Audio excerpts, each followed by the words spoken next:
Hello बच्चों, चलिए प्रश्न को पढ़ते हैं। कौन सी कार्य क्रिया क्लोरोप्लास्ट, पेरोक्सिसोम तथा माइटोकॉन्ड्रिया में होती है। इस प्रश्न में हमें बताना है कौन सी कार्य क्रिया होती है क्लोरोप्लास्ट, पेरोक्सिसोम तथा माइटोकॉन्ड्रिया में। आइए देखते हैं।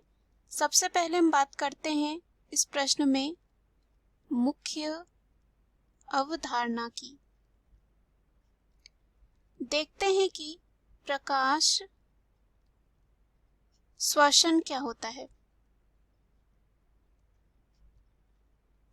ये एक ऐसी प्रक्रिया होती है जो पादपों में प्रकाश संश्लेषी भागों में प्रकाश की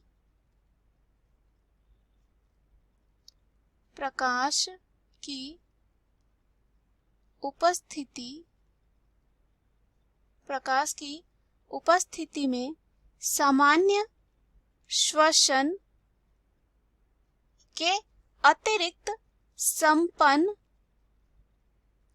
संपन्न होने वाला ऐसा श्वसन जिसमें ऑक्सीजन के द्वारा कार्बन और कह सकते हैं कार्बनिक यौगिक का ऑक्सीकरण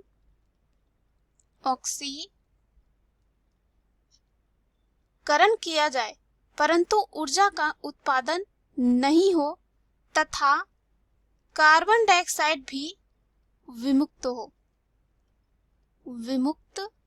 हो, इसे ही प्रकाश श्वसन कहते हैं।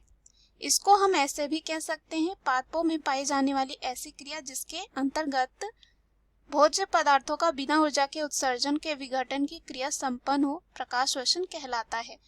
अब यहाँ पे हमें पूछा है कि कौन सी कार्य क्रिया क्लोरोप्लास्ट, पेरोक्सिसोम तथा माइटोकॉन्ड्रिया में होता है।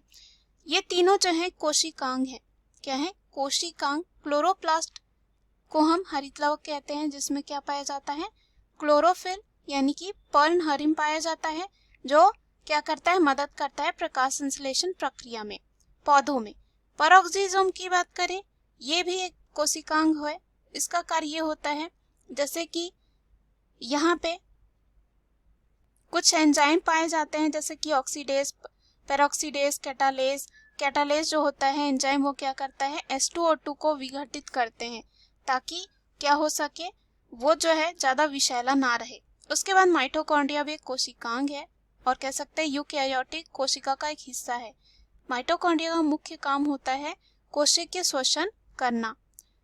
अब यहाँ पे अगर हम बात करें, ये जो प्रकाश श्वसन प्रक्रिया होती है ये तीनों कोशिकांग में देखी जाती है, यानी तीनों कोशिकांग मिलकर इस प्रक्रिया को संपन्न करते हैं। कौन? क्लोरोप्लास्ट, पेरोक्सिसोम तथा माइटोकॉन्ड्रिया। अब हम थोड़ा प्रकाश श्वसन के बारे में और जानते हैं।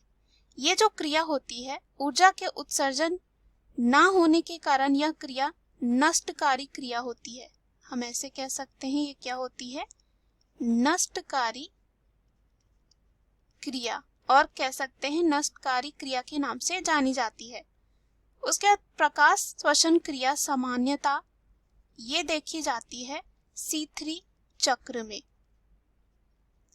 C3 पादपों में कार्बोक्सिलीकरण हेतु एक विशिष्ट एंजाइम पाया जाता है जिसको कहा जाता है रुबिस्को, और ये क्या करता है? कार्बन डाइऑक्साइड की अधिक सांद्रता पर कार्बोक्सिलीकरण करता है, अर्थात कार्बोक्सिलेज एंजाइम की भांति कार्य करता है। उसके बाद ये एंजाइम ऑक्सीजन की सांद्रता अधिक होने पर कार्बोक्सिलेज के स्थान पर ऑक्सीजनेज एंजाइम की भांति कार्य करने लगता है। अब ये जो यहाँ पे अगर हम बात करें, ये एंजाइम होता है ऑक्सीजनेज की तरह कार्य करने के कारण 3 कार्बन वाले, जिसको बोला जाता है PGA, फॉस्फोग्लिसरिक अम्ल के स्थान पर 2 कार्बन वाला यौगिक, जिसको फॉस्फोग्लाइकोलिक अम्ल कहते हैं, उसको निर्मित करता है, और जिसके कारण C3 चक्र अवरुद्ध हो जाता है तथा कार्बन डाइऑक्साइड का स्वांगीकरण क्या हो जाता है? कम हो जाता है। अर्थात ऐसे पादपों की उत्पादकता भी क्या हो जाती है? कम, यानी कि कह सकते हैं उसमें कमी आती है। उपरोक्त 2 कार्बन वाले यौगिक के निर्मित होने के कारण संपन्न होने वाले चक्र को यहाँ पे कहा जाता है C2 चक्र, यानी कि इसको हम C2 चक्र के नाम से भी जानते हैं। तो इस प्रश्न का उत्तर यही होगा। कौन सी कार्य क्रिया? वो होगी प्रकाश श्वसन। मुख्य अवधारणा के आधार पर हमने सिद्ध कर लिया है कौन सी कार्य क्रिया क्लोरोप्लास्ट, पेरोक्सिसोम तथा माइटोकॉन्ड्रिया में होती है। आशा करती हूँ यह उत्तर आपको समझ में आया होगा। धन्यवाद।